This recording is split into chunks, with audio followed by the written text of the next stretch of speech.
안녕하세요. 김태훈의 현명한 주식 투자자 방송 시작하겠습니다. 오늘은 LG 디스플레이와 삼성전자의 이 OLED 동맹에 대해서 좀 말씀을 드리겠습니다. 삼성전자는 삼성 디스플레이라는 디스플레이 업체를 갖고 있습니다. 그것도 100% 자회사로 삼성전자의 그 자회사로 갖고 있는 회사죠. 그런데도 불구하고 OLED 분야에서 이 LG OLED, 그러니까 LG 디스플레이와 삼성전자의 동맹 얘기가 외국 언론을 통해서 보도가 되고 있죠. 양사가 필요한 점은 있습니다. 하지만 몇 년 전까지만 해도, 그러니까 코로나 터기 전만 해도 디스플레이 분야에서 퀀텀 닷 디스플레이하고 OLED 디스플레이하고 이 삼성전자와 LG전자가 아주 사활을 걸고 디스플레이 전쟁을 벌였었죠.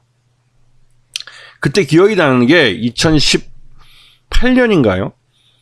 그때 이제 우리나라에서 전시회도 있었고 해외에서 미국에서 전시회였었나? 하여튼 그때 전시회장에서 삼성전자가 퀀텀 닷 디스플레이를 갖고 나오고 OLED, 그러니까 LG전자가 OLED 디스플레이를 갖고 나와서 아주 지근거리에서 두 개의 디스플레이를 비교해서 볼 수 있는 기회가 있었습니다. 근데 일반인들이 눈을 보기에는 그 디스플레이가 그게 그거 같고 둘 다 너무나 선명하고 너무나 진짜 아름다운 빛을 보여주고 있어서 이 둘 간의 차이를 잘 모르겠더라고요. 하지만 이제 이쪽 전자업계에 오래 계신 분들은 둘 사이의 차이를 잘 아시고 거기에 대한 설명을 해 주셨습니다.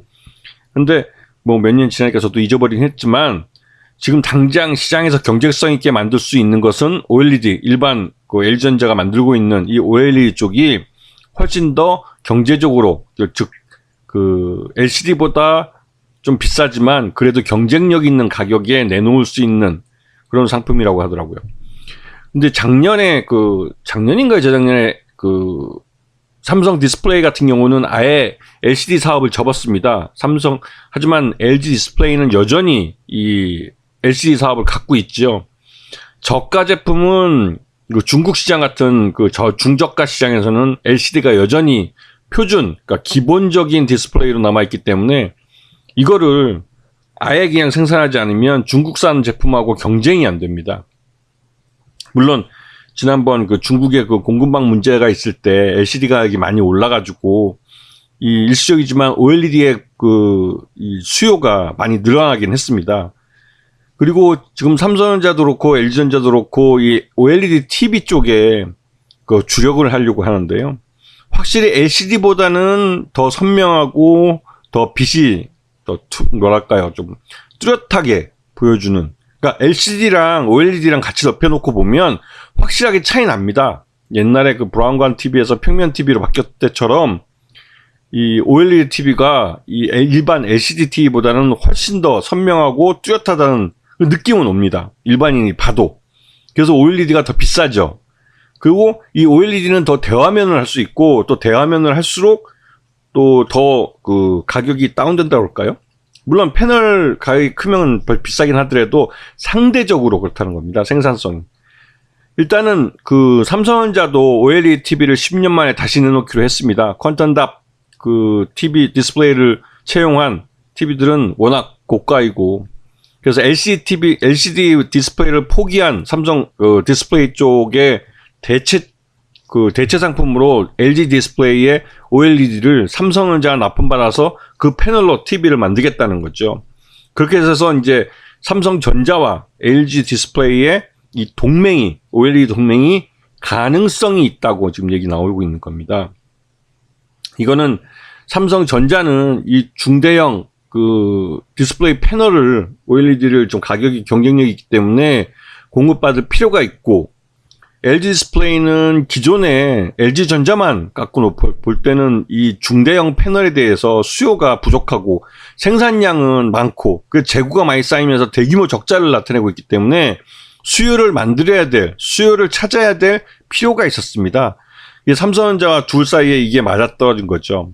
그래서 보시게 되면 이 삼성전자는 이 10년 만에 OLED TV를 시장에 다시 재출시하고 삼성전자가 뭐 LG전자 특히 기분 나쁠지 몰라도 전 세계 글로벌 그 평판 TV에서는 뭐 1위 업체이다 보니까 이 판매 수량이 훨씬 더 많습니다. 그러면 당연히 LG전자에 납품하는 것도 중요하지만 삼성전자에 LG 디스플레이가 납품할 경우에는 LG 디스플레이가 생산하는 그 대화면, 그 패널들을 삼성전자가 대부분 소화시켜 줄 수 있는 거죠. 이렇게 되면 LG 디스플레이는 지금 그 재고에 대한 부담 없이 생산량을 좀 안정적으로 가져갈 수가 있습니다. 그럼 양쪽 서로 삼성전자도 그렇고 LG 디스플레이 서로 윈윈할 수 있는 거죠. 근데 이 어떻게 보면 그 글로벌 전자시장의 양대 경쟁 기업인데 이게 쉽겠습니까? 이 벌써 말이 나온 벌써 1년여가 지났는데 삼성전자도 LG 디스플레이도 확실하게 대답을 못 해주고 있는 상황입니다. 자, LG 디스플레이 같은 경우는 그 TV 쪽이 한 18% 정도 지난 1분기 때 기준으로요. 그 다음에 이 모니터하고 그 모니터 쪽이 IT 쪽에 쓰이는 게 이게 38% 정도 차지했습니다. 그리고 모바일, LG전자는 이제는 안 하지만 애플 쪽에 들어가는 그 소형 디스플레이 쪽에 이 42% 정도 매출을 차지하고 있죠. 자, 그리고 이러한 비중이 움직이는 걸 보셔야 되는데 애플에 대한 비중이 점점 늘어나고 있고 LG전자는 디스플레이 자체를 이제 그 스마트폰 사업 자체를 접으면서 이 애플에 대한 의존도가 점점 커지고 있는 상황입니다. 자, 매출은 요번 분기가 지난해 1분기보다는 거의 반토막 난 수준이에요. 그만큼 LG 디스플레이는 수요가 급감하면서 큰 그 재고 부담에 쌓여 있습니다. 그래서 이 재고를 어떻게든 떨어야 되는데 이게 수요가 살지 않아서 쉽지 않은 상황이죠. 자, 그 LG 디스플레이 연간 영업이익에 대한 전망이 나왔는데 2022년과 2023년 올해죠. 올해 다 2년 연속 아주 대규모 적자를 낼 것 같다는 2조 원대 적자를 낼 것 같다는 말들이 나오는데요. 실질적으로 올 하반기 삼성 그 전자와 LG 디스플레이 간의 OLED 동맹이 그 성사가 된다면 이 적자가 많이 줄어들 수 있습니다. 실제로. 그렇게 되면 LG 디스플레이는 그 올 연초에 그 최대 주주인 LG전자로부터 한 1조 원 정도를 차입해서 겨우 위기를 좀 넘겼는데요. 이러한 그 일이 다시 반복될 필요가 없겠죠. 그래서 LG 쪽도 은근히 이 LG 디스플레이의 그 중대형 패널을 삼성전자에 납품하기를 희망하고 있습니다. 자, 삼성전자와 LG 디스플레이의 OLED 동맹이 결성되면 삼성도 윈이고 LG 디스플레이도 모두 윈입니다. 그래서 흑재 전환이 가능한데요.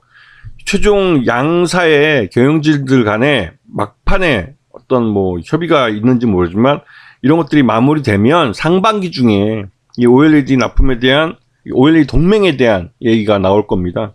지금은 기대감만으로 주가가 계속 오르고 있는 상황이에요.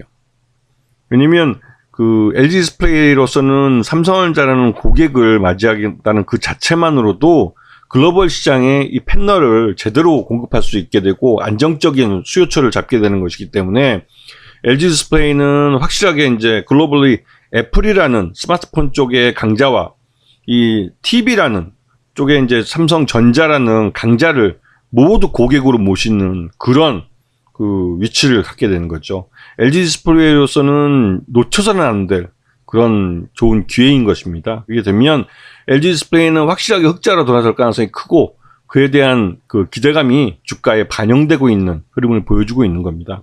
이렇듯이 그 우리가 투자하는 기업의 경영진들이 어떤 판단을 내리는지에 대한 것도 정보를 잘 수집을 하시면 분명히 좋은 기회를 잡으실 수 있을 겁니다. 자, 오늘 방송 여기서 마치겠습니다. 감사합니다.